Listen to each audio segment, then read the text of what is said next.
किसी को कम ज़्यादा उसी के कर्म के आधार पर ही भगवान देता है।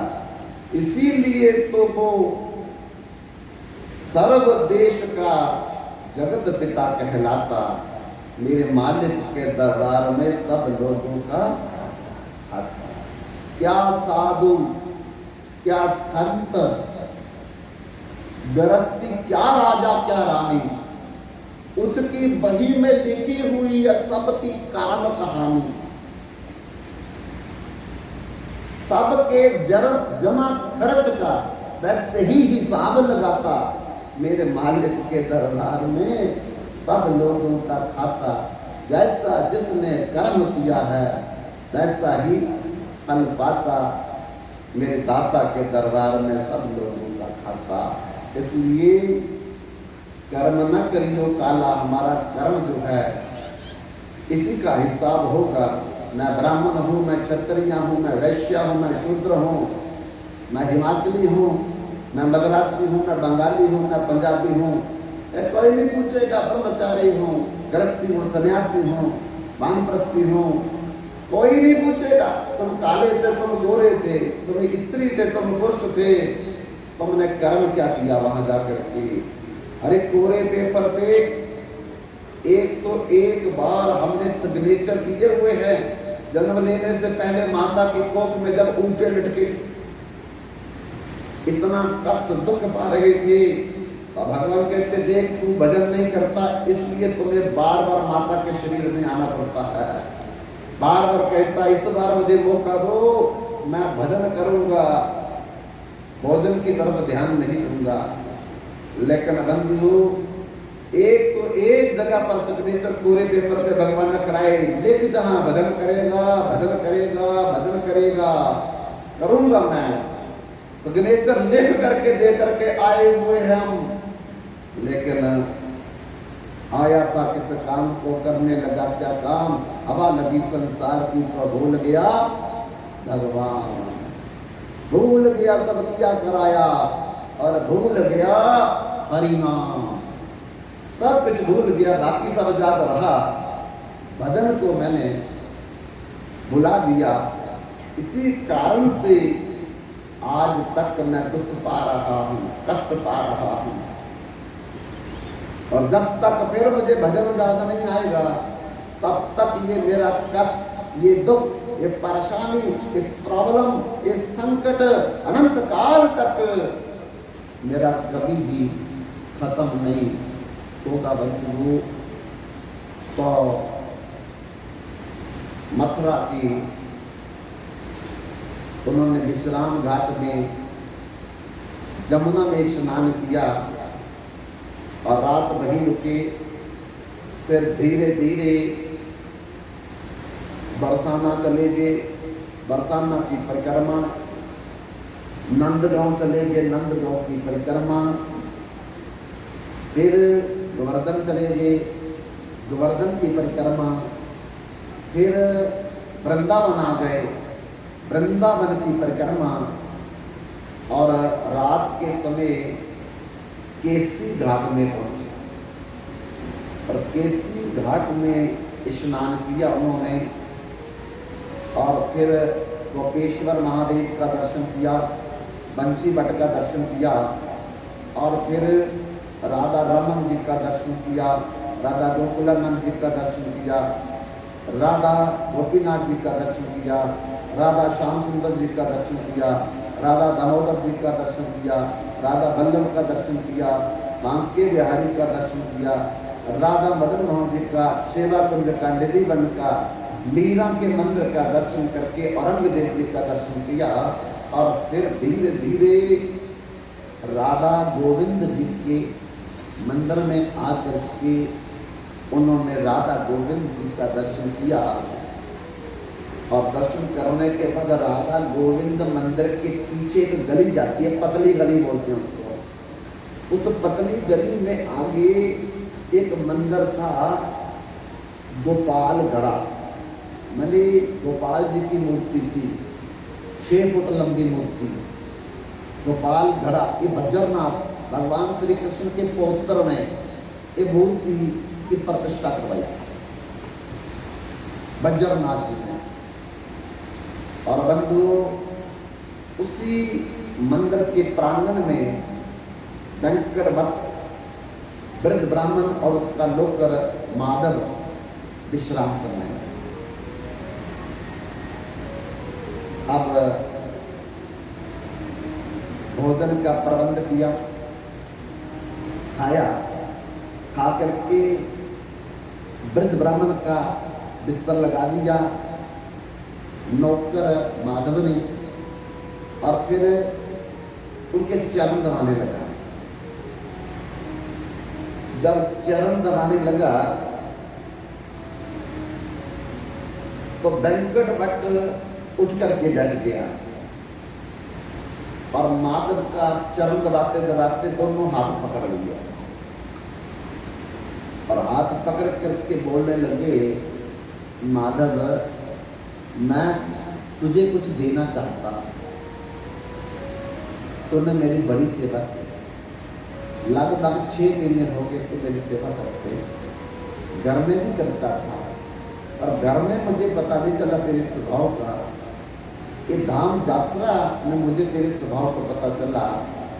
मैं तेरी सेवा पर प्रसन्न होकर के तुम्हें कुछ देना चाहता हूँ।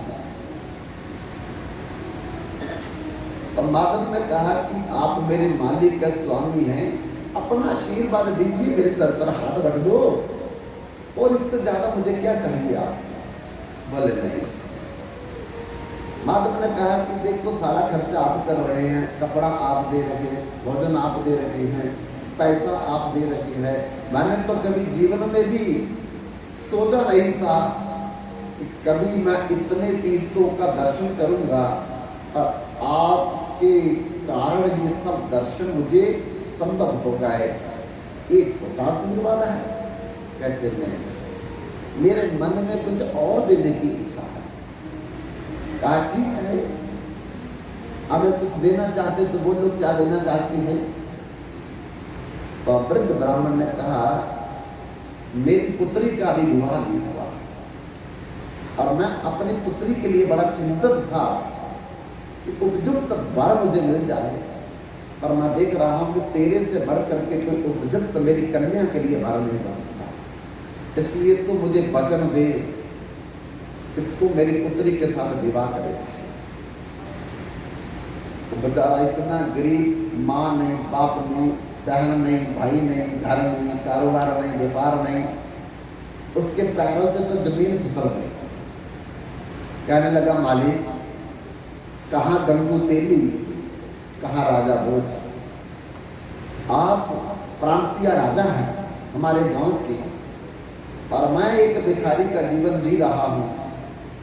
तुम्हारी कन्या राजकुमारी और मैं एक भिखारी, कैसे विवाह संभव हो सकता है। लेकिन वृद्ध ब्राह्मण ने कहा कि मेरी पुत्री है ना, तो मेरी पुत्री, मेरा मन करेगा जहां मर्जी मैं दूं, इसलिए किसी को क्या इतराज है इस बात में। तुम हां कर दो, मैं अपनी पुत्री का विवाह तेरे साथ करूंगा।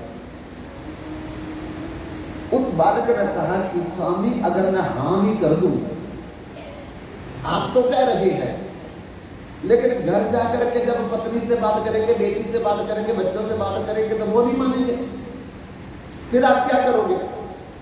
बोले, तो पुत्री मेरी है ना, मैं हां कर दूंगा तो किसी के मजाल नहीं है कि इनकार करेगा। तुम एक बार हां कर दो मेरे पुत्री का हाथ थामने के लिए, बाकी मैं देखूंगा क्या करना क्या नहीं करना।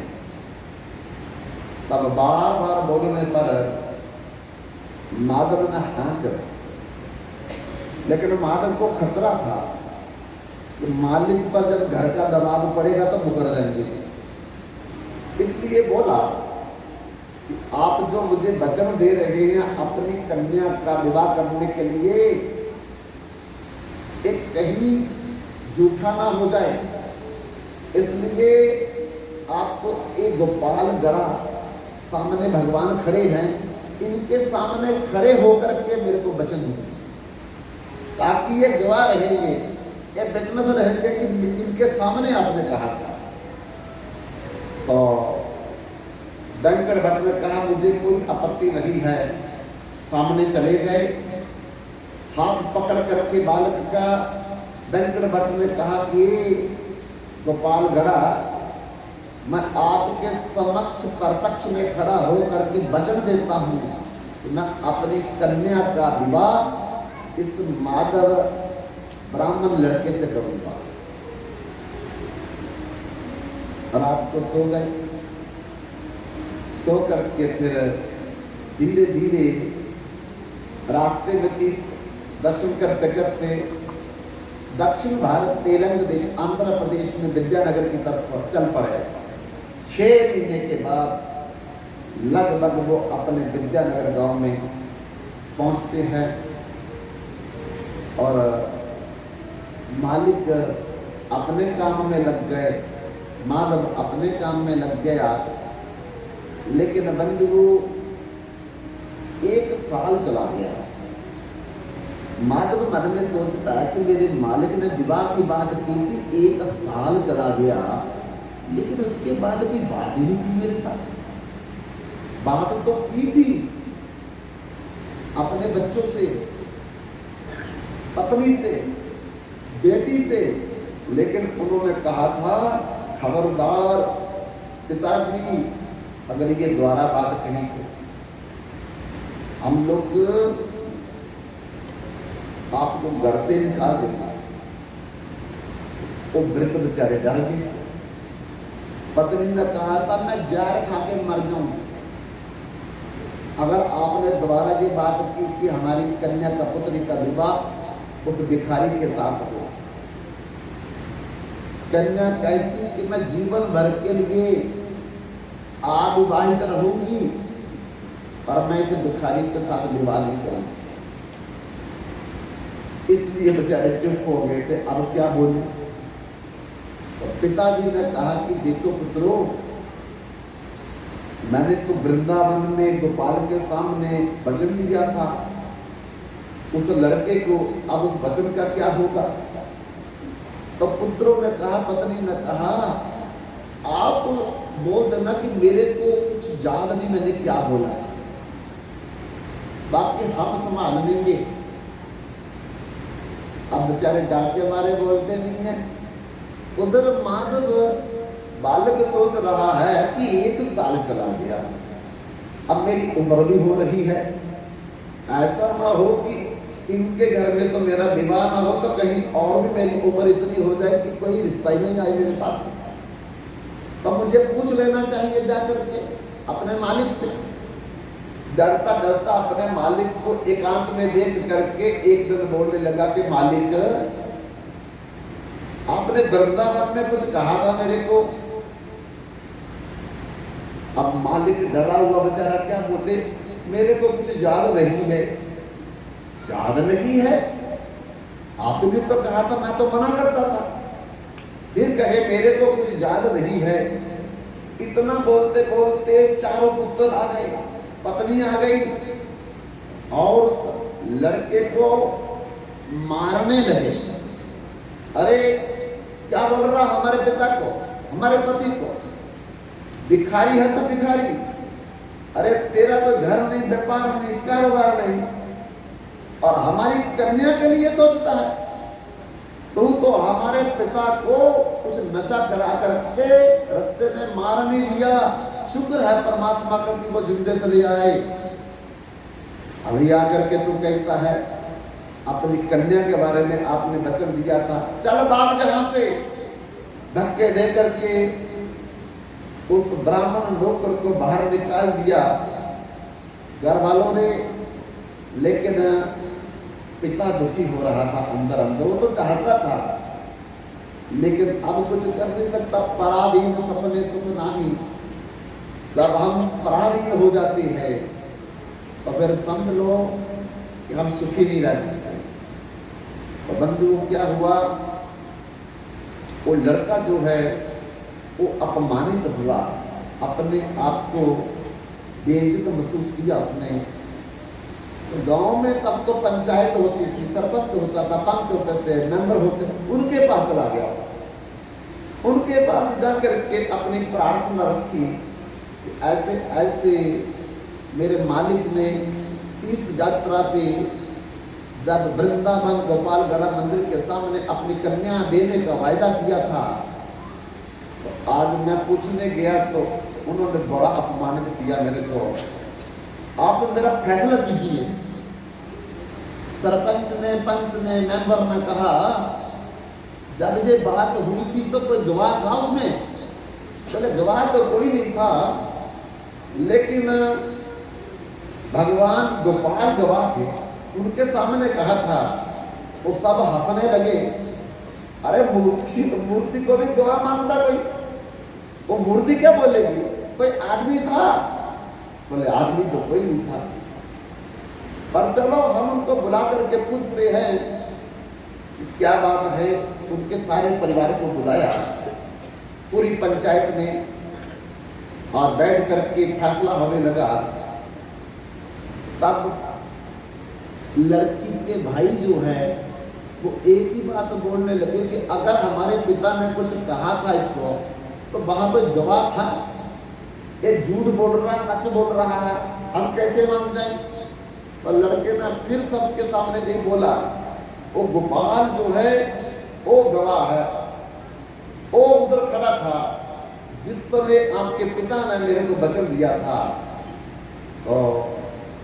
और लड़के बोलने लगे कि ठीक है, अगर गोपाल गवाह था वृंदावन में, तो गोपाल अगर आकर के यहाँ हमारे गांव में गवाही दे दे, तो हम अपनी बहन का विवाह तेरे साथ कर देंगे।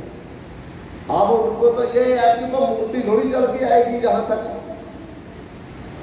और मूर्ति चल करके नहीं आएगी तो बस विवाह नहीं होगा।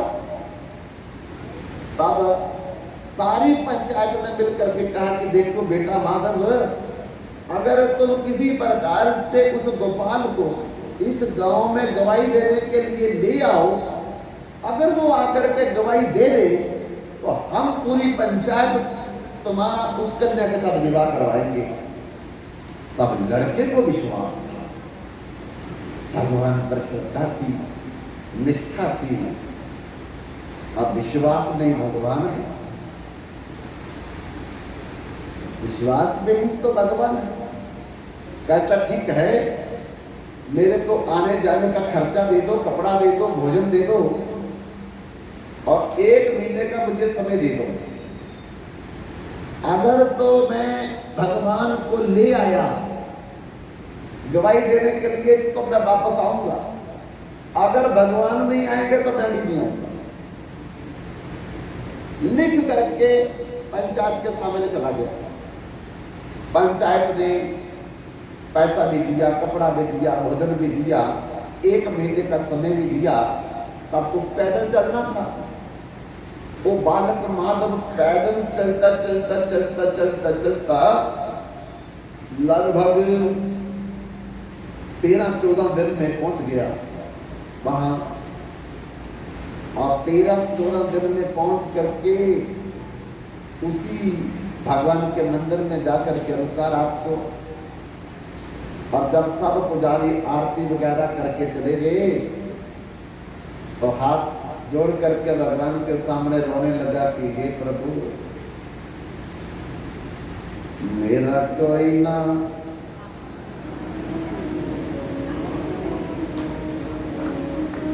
सहारा बिन तेरे, नंदलाल समरिया मेरे, मेरा कोई ना सहारा बिन तेरे, नंदलाल समरिया मेरे, मेरा कोई ना सहारा बिन तेरे, नंदलाल समरिया मेरे।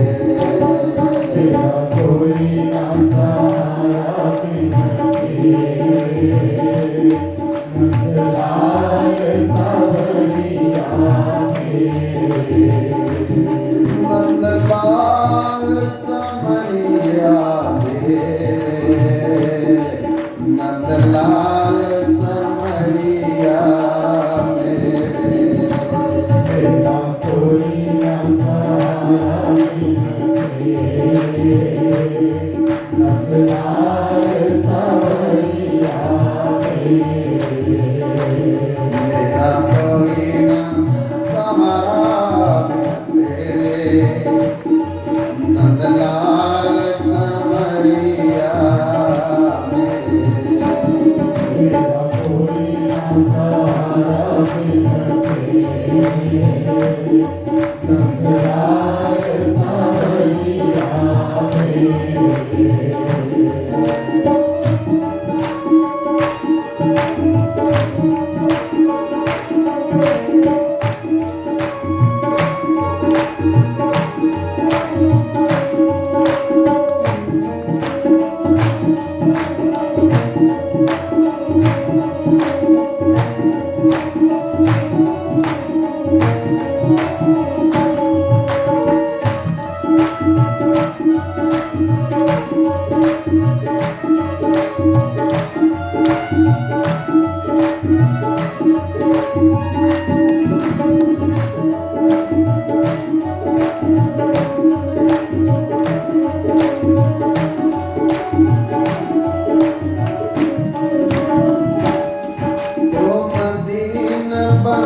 नंदलाल समरिया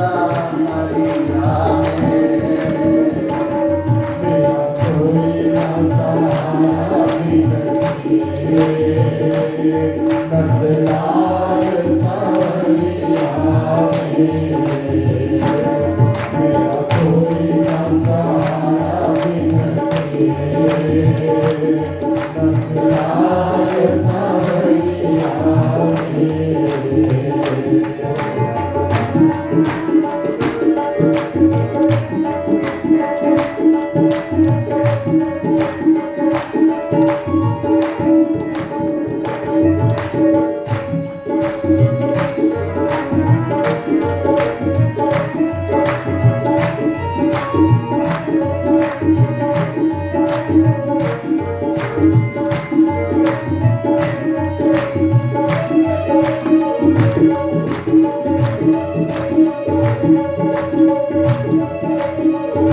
जाकर के रो रो करके भगवान गोपाल से बोलने लगे, लेकिन अब मूर्ति है तो कुछ बोले नहीं, कुछ कहे नहीं, कुछ सुने नहीं।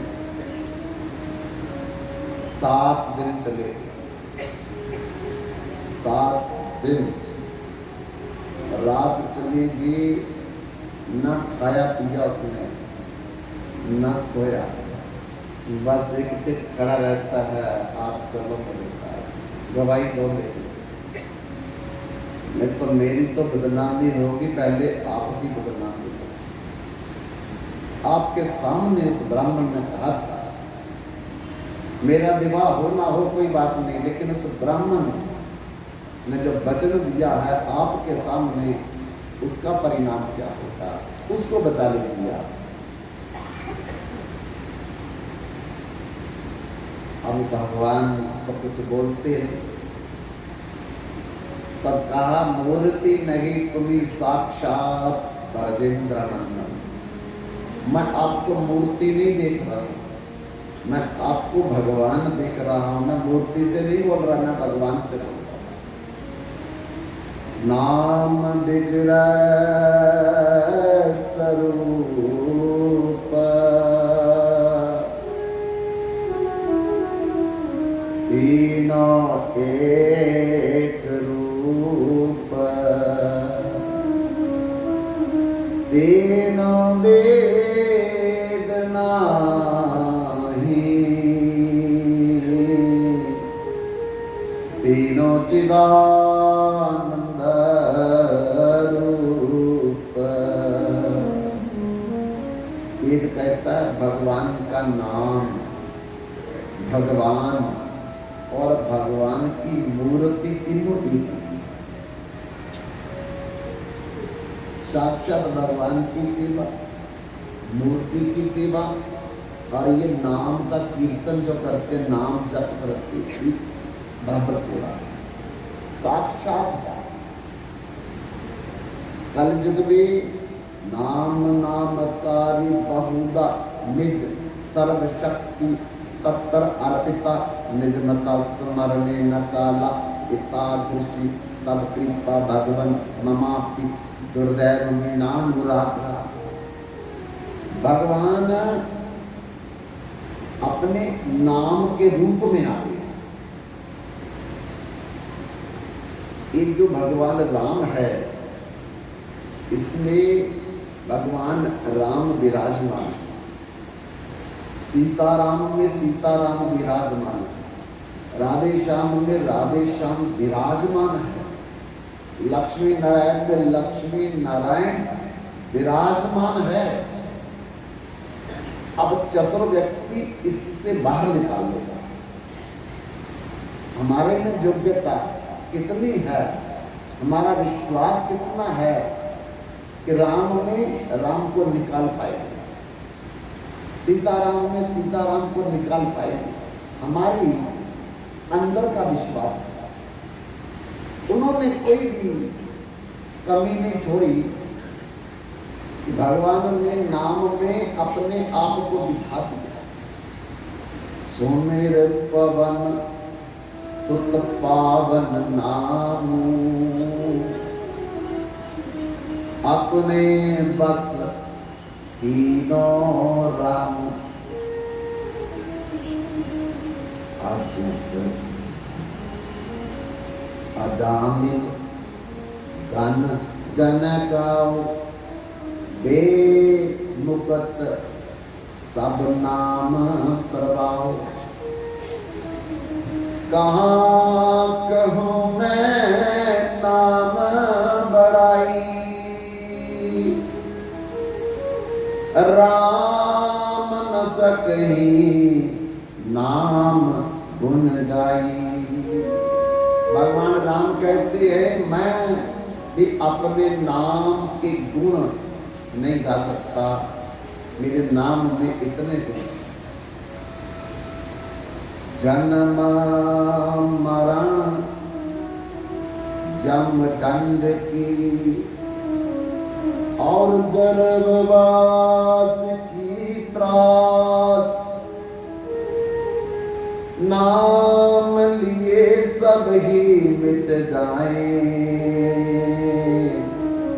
184 बास। अरे जम का दंड, जम की जातना और 84 का चक्कर केवल राम बोलने से, कृष्ण बोलने से, नारायण बोलने से खत्म। कुछ बोलने की जरूरत ही नहीं है, कुछ करने की जरूरत नहीं। बस सीताराम सीताराम, राधे श्याम लक्ष्मी नारायण लक्ष्मी नारायण, राधे राधे श्याम।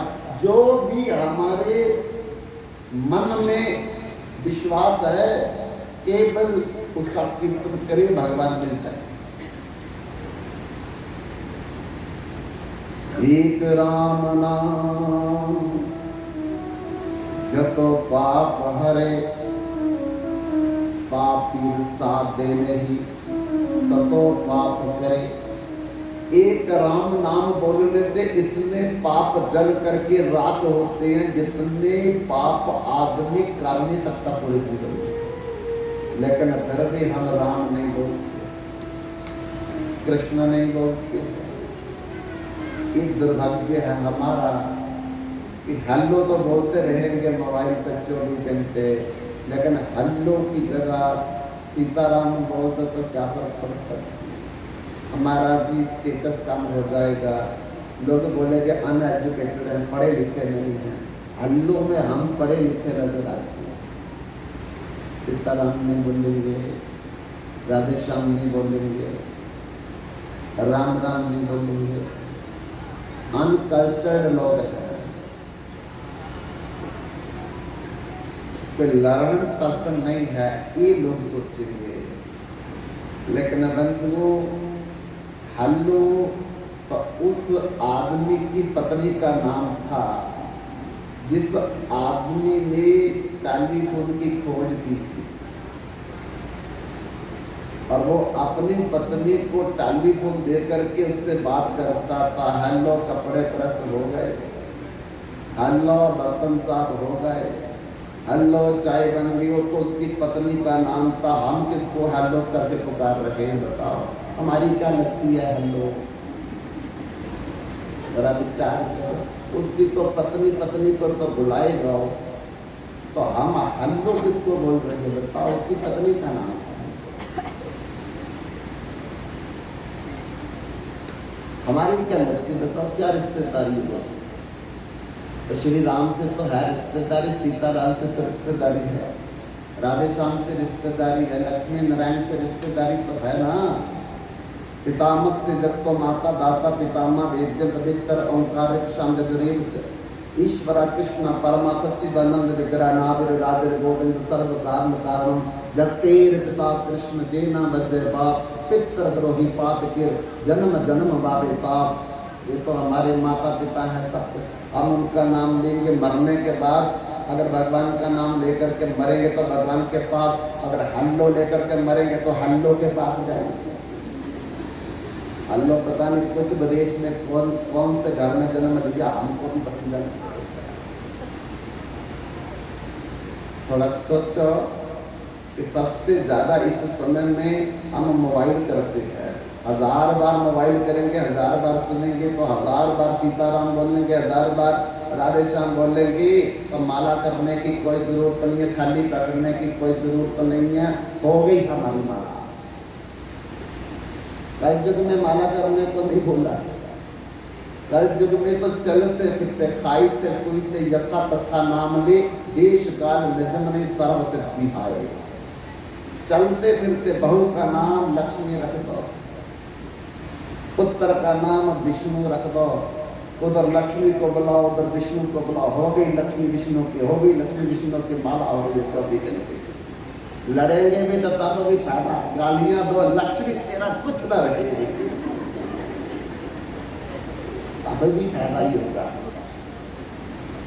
कुछ नहीं बोलो तब भी फायदा, हल्लो तेरा कुछ ना रहे तब तो काम खराब। इसलिए इतना तो कम से कम सोचो कि हल्लो की जगह सीताराम बोलो, राधे श्याम बोलो, लक्ष्मी नारायण बोलो, रुक्मिणी द्वारकाधीश बोलो, राम राम बोलो, जय श्री राम बोलो, जय श्री कृष्ण बोलो। इतना थोड़ा बदलाव ले आओ तो समझ लो कि कथा करने का फायदा हमारा पूरा हो गया, उद्देश्य पूरा हो गया। बंधुओं, कनौज नगर में, गुजरात में एक कनौज नगर है, कृष्णा नदी के किनारे। वहां एक ब्राह्मणों की बस्ती में लड़का था जिसका नाम था अजामिल। बड़ा मातृ पितृ भक्त, और पिताजी का निजम था हर दिन यज्ञ करना। अजामिल का कर्तव्य था जंगल में समिधा लाना अपने पिता के यज्ञ के लिए। एक दिन जब अजामिल समिधा उठा करके आ रहा था तो एक महिला को देखा। वो महिला लड़खड़ा रही थी। आज जामिनी ने सोचा कि ये बीमार है, इसको पकड़ करके इसके घर में छोड़ देना चाहिए।